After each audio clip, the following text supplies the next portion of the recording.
Friends, ఈ వీడియోలో అఖిల్ కెరీర్లో సరైన హిట్ లెనిన్ మూవీకి ముందు పడకపోవడం కారణం, అలాగే లెనిన్ మూవీ ఫస్ట్ రోజు కలెక్షన్స్ ట్రేడ్ వర్గాలు అంచనాలు తప్పడం గురించి, అఖిల్కు సరైన బొమ్మ పడితే బాక్సాఫీస్ మోతం మోగిస్తాడు అనే విషయాల గురించి తెలుసుకుందాం. అక్కినేని అభిమానులు మొదటిసారి ఈ ఛానల్ను చూస్తున్నట్లయితే ఈ ఛానల్ను సబ్స్క్రైబ్ చేసుకోవాలని కోరుకుంటున్నాను.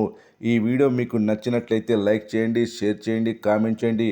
అలాగే ఈ వీడియోను హైప్ చేయండి. ముందుగా అఖిల్కి సరైన హిట్ పడకపోవడం గురించి తెలుసుకుందాం. సినీ ఇండస్ట్రీలో కొన్ని అనుకోకుండా జరిగేది చూస్తే భలే ముచ్చటేస్తుంది. ఇండస్ట్రీలోకి అడుగుపెట్టి దశాబ్దం దాటిన సరైన సాలిడ్ హిట్ లేక ఇబ్బంది పడుతున్న అక్కినేని అఖిల్కు ఎట్టకేలకు లెనిన్ సినిమాతో ఒక ఊరట లభించింది. నిన్నే విడుదలైన ఈ సినిమా ఓపెనింగ్స్ కలెక్షన్ల నెంబర్లు చూస్తుంటే అఖిల్ ఖాతాలో పక్కా హిట్ పడినట్టే కనిపిస్తోంది. అయితే ఈ విజయం వెనుక ఉన్న బాక్సాఫీస్ సత్యాన్ని గమనిస్తే అచ్చం తండ్రి నాగార్జున లాగే అఖిల్కి కూడా మాస్ పల్స్ పట్టుకొని పల్లెటూరు కథతోనే సక్సెస్ ట్రాక్ ఎక్కడం విశేషం. కొంచెం ఫ్లాష్ బ్యాక్లోకి వెళ్తే 1989లో వచ్చిన శివ బ్లాక్ బస్టర్ హిట్ తర్వాత నాగార్జున గారు వరుసగా ప్రయోగాలు చేశారు. కొత్త తరహా సినిమాల కోసం ఇతర భాషల దర్శకులకు కూడా తీసుకొచ్చారు. కానీ నిర్ణయం, చైతన్యం, అంతం, కిల్లర్ లాంటి సినిమాలు ఆశించిన స్థాయిలో ఆడలేదు. ఇక అవన్నీ సిటీ బ్యాక్డ్రాప్లో సాగే అర్బన్ కథలు కావడం వల్ల సాధారణ ప్రేక్షకుడికి అంతగా కనెక్ట్ కాలేదు. అలాంటి క్లిష్ట సమయంలో నాగార్జున గారు రూటు మార్చి ప్రెసిడెంట్ గారు పెళ్ళం సినిమా చేశారు. పూర్తిగా మాస్ ప్రేక్షకులను టార్గెట్ చేస్తూ పల్లెటూరు యువకుడుగా నాకు కనిపించిన విధానం సూపర్ డూపర్ హిట్ అయింది. ఆ తర్వాత వచ్చిన అల్లరి అల్లుడు, హలో బ్రదర్స్ సినిమాలు కూడా అదే మాస్ టచ్తో సాగి బాక్సాఫీస్ను షేక్ చేశాయి.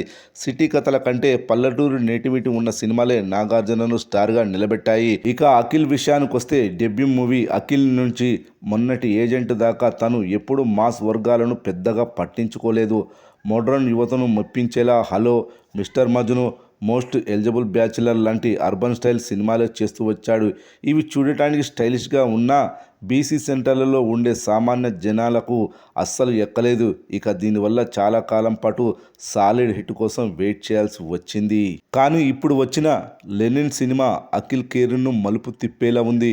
ఇందులో అఖిల్ మునుపెన్నడూ లేని విధంగా చదువురాని ఒక పల్లెటూరు యువకుడుగా కనిపించి ఆకట్టుకున్నాడు. తనలోని అసలైన యాక్టింగ్ పవర్ను బయటకు తీశాడు. ఇక అచ్చం తండ్రి నాగార్జున లాగే అఖిల్కు కూడా సిటీ డ్రామాలు ఇవ్వని పెద్ద సక్సెస్ను ఈ పల్లెటూరు నాటు కథే తెచ్చిపెట్టింది. బాక్సాఫీస్ దగ్గర అసలైన కలెక్షన్లు రావాలంటే మాస్ పల్స్ పట్టడం ఎంత ముఖ్యమో నాగార్జున అఖిల్ కెరీర్లను చూస్తే అర్థమవుతుంది. అర్బన్ సినిమాలు కేవలం క్లాస్ ఆడియన్స్కు మాత్రమే నచ్చుతాయి. కానీ నేటివిటీ ఉన్న మాస్ సినిమాలే థియేటర్లను కలకలలాడ చేస్తాయి. మరి లెనిన్ ఇచ్చిన ఈ జోస్తో అఖిల్ మున్ముందు ఎలాంటి సినిమాలు చేస్తాడో చూడాలి. ఇక లెనిన్ మూవీ కలెక్షన్ల విషయానికి వస్తే ఫస్ట్ రోజు ఊహించని కలెక్షన్లు వసూలు చేసింది. ట్రేడ్ అంచనాలను తలకిందులు చేసింది. అందరూ 10 కోట్లు, 12 కోట్లు వసూలు చేస్తుందని అందరూ అనుకున్నారు. కానీ లెనిన్ మూవీ మొదటి రోజు అక్షరాల 16,70,00,000 గ్రాస్, 10 కోట్లకు పైగా షేర్ కలెక్షన్లు వసూలు చేసింది. దాదాపు 10 సంవత్సరాలుగా సరైన హిట్ లేదు. కానీ ఓపెనింగ్ విషయంలో అఖిల్ కెరీర్లోని హయ్యెస్ట్ ఓపెనింగ్ కలెక్షన్ వసూలు చేసిన సినిమాగా లెనిన్ మూవీ నిలిచింది. ఎవరికైనా ఫ్లాప్స్ పడితే ఓపెనింగ్ కలెక్షన్స్ తగ్గాలి. కానీ కెరీర్లోనే హయ్యెస్ట్ కలెక్షన్స్ వసూలు చేయడం అఖిల్ స్టామినాకు నిదర్శనం. ఒకసారి ఓపెనింగ్ కలెక్షన్స్ అఖిల్ కెరీర్లో చూస్తే అఖిల్ మూవీ 10 కోట్ల గ్రాస్, మోస్ట్ ఎలిజిబుల్ బ్యాచిలర్ 8,10,00,000 గ్రాస్, మిస్టర్ మజ్ను 7,50,00,000 గ్రాస్, ఏజెంట్ మూవీ 7 కోట్లు, అదేవిధంగా హలో మూవీ 5 కోట్లు వసూలు చేశాయి. అన్నిటికంటే లెనిన్ మూవీ 16,70,00,000 వసూలు చేసి అఖిల్ కెరీర్లో నెంబర్ 1 ఓపెనింగ్ కలెక్షన్ల విషయంలో నిలిచింది లెనిన్ మూవీ.